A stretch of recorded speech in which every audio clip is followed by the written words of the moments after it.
Hey everyone, this is On Track GP. I'm Jamie Chambers and this is our F1 rookie review for 2023.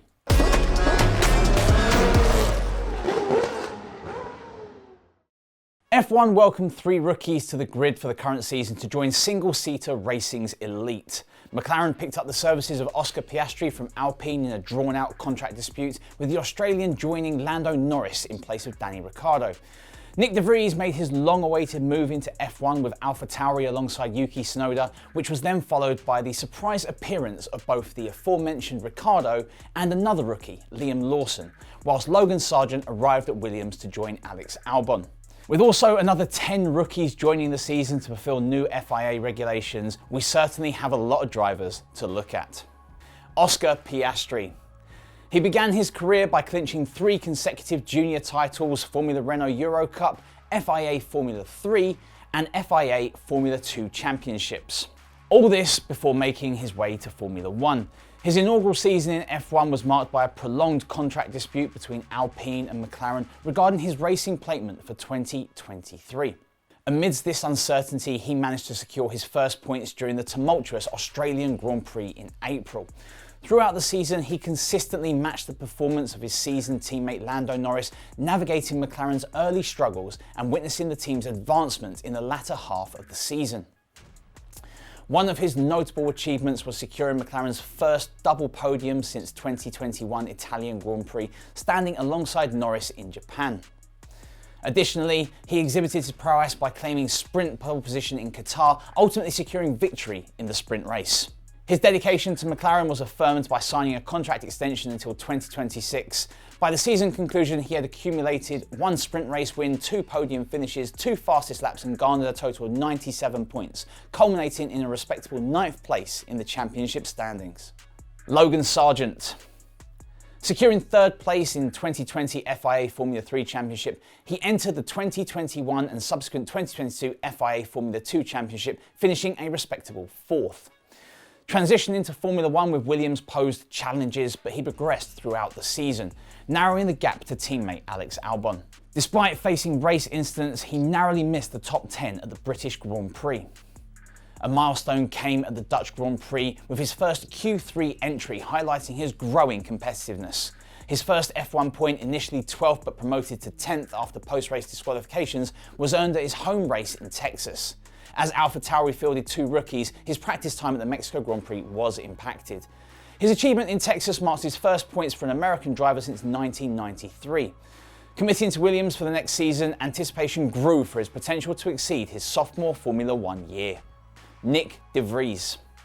Although technically not a rookie due to his Italian Grand Prix appearance in 2022, where he secured points, de Vries was initially handed his first full-time F1 shot with AlphaTauri this season, but had it taken away almost as quickly after a miserable start to the year. No points in the opening 10 races, a number of errors and a lack of performance in comparison to teammate Tsunoda left Red Bull's hierarchy to make a switch. Out went de Vries and in came Daniel Ricciardo to reignite his own career. The problem for the Dutchman was that the issues he experienced were seemingly replicated from race to race, with no solution becoming apparent. A number of spins in damp conditions during Spanish Grand Prix qualifying led to a despairing radio message that rather summed up his F1 tenure. What am I doing wrong? Despite the struggles, there is no doubting de Vries' ability as a racing driver, an F2 and Formula E champion already, so wherever turns next undoubtedly will prove fruitful for him. Liam Lawson.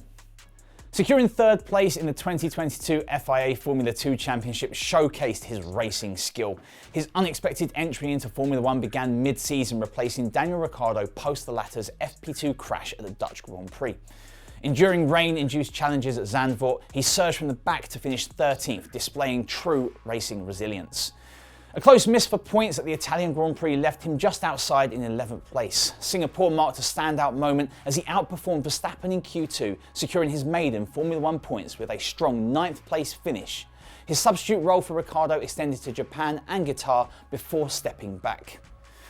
Simultaneously competing in the Japanese Super Formula Championship, he secured 2nd place in the championship with 3 wins.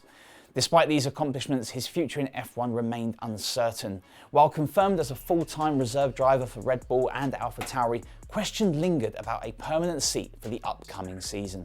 One sporting adjustment within the new Formula One regulations for 2022 involved mandating that each driver forfeit one free practice session annually to a rookie that has been completed in fewer than 3 Grand Prix. While this might appear to be a minor rule change, it holds tangible implications. Logan Sargeant's potential spot in F1 for 2023 could have hinged on the super license point he secured by driving 100 kilometers during FP2 at the 2022 Sao Paulo Grand Prix. Additionally, it was interesting to observe the contrasting successes and setbacks throughout the season. Especially notable was the impressive performance of newly crowned IndyCar champion Alex Palou when given an opportunity by McLaren. In 2023, none of the required drivers participated before the summer break, and during the Abu Dhabi Grand Prix, half of the FP1 field consisted of rookies. Despite this, there has been minimal criticism of the regulation alteration. However, there exists a loophole. Teams that enlist a rookie as a full-time driver are not required to field another as a practice substitute. Consequently, AlphaTauri, McLaren and Williams only had to utilise one substitute this season.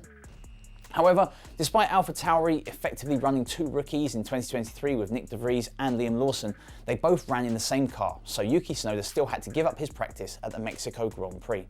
So how did the 10 free practice rookies perform? Felipe Drugovich, Aston Martin.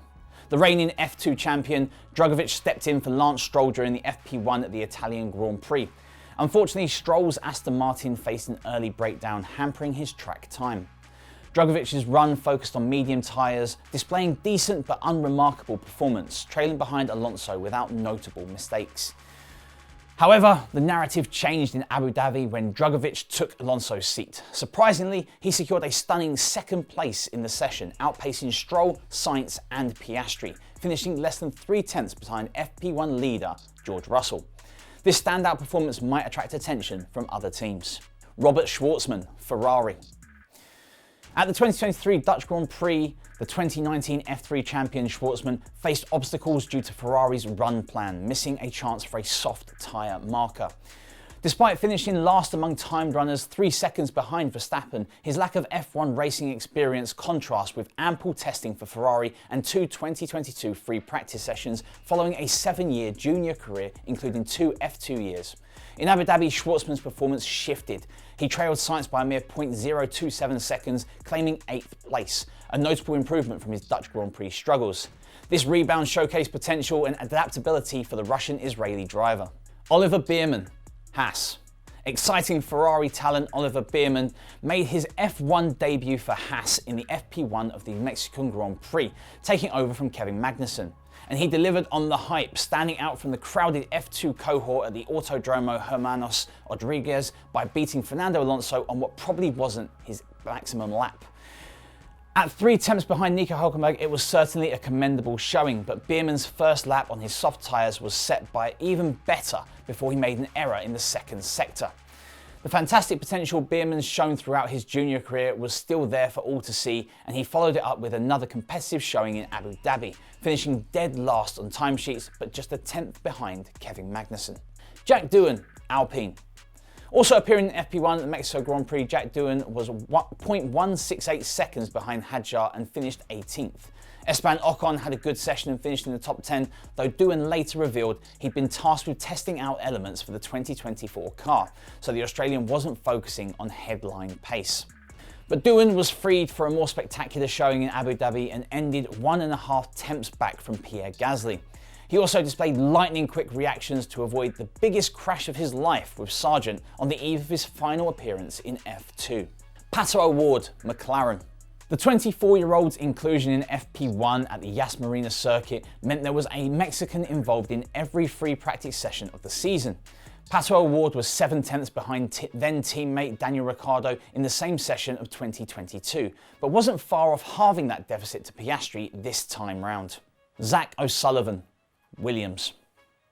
Definitely a bright spark for the future, Zach O'Sullivan is the only F3 driver to appear in an F1 free practice session, to which says a lot about his maturity at Williams.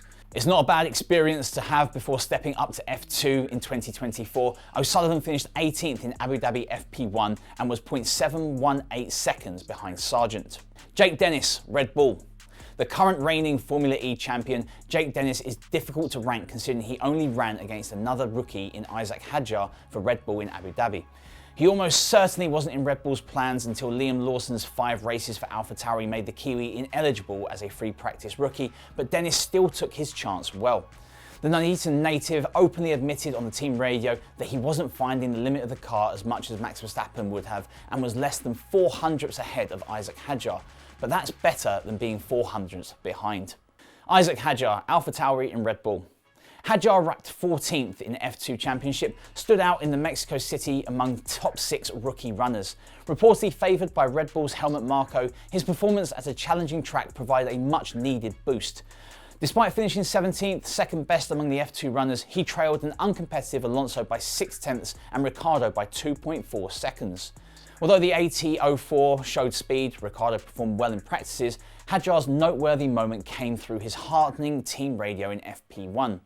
Disappointingly, in Abu Dhabi, he settled behind Dennis in 17th. His skill might have lacked in maximising the potential of the historically dominant car, a feat an experienced driver could have achieved. Theo Pourchaire, Alfa Romeo. There's a few drivers in this list who are hamstrung by conservative run plans, but Theo Pourchaire's FP1 session in Mexico City takes the cake. The F2 Championship leader was unable to set a time standing in for Valtteri Bottas as a brake wire issue flagged by the Frenchman every time he headed onto the track. Pourchaire was beaming when he jumped into the C43 in Abu Dhabi, having finally got a full session under his belt for the season, but was still 7/10ths behind Valtteri Bottas. Frederik Vesti, Mercedes. Replaced Russell in Mexico City, but Mercedes concentrated on long run pace and Frederik Vesti was last in FP1, nearly a second behind Doohan. Vesti could have done more with a statement performance in F2 season before letting it slip to Pourchaire and was 3/4 of a second behind Russell in Abu Dhabi. That is our rookie review for 2023. Who was your standout rookie for this season? What was your best rookie moment? What other rookie drivers would you like to see coming in future seasons?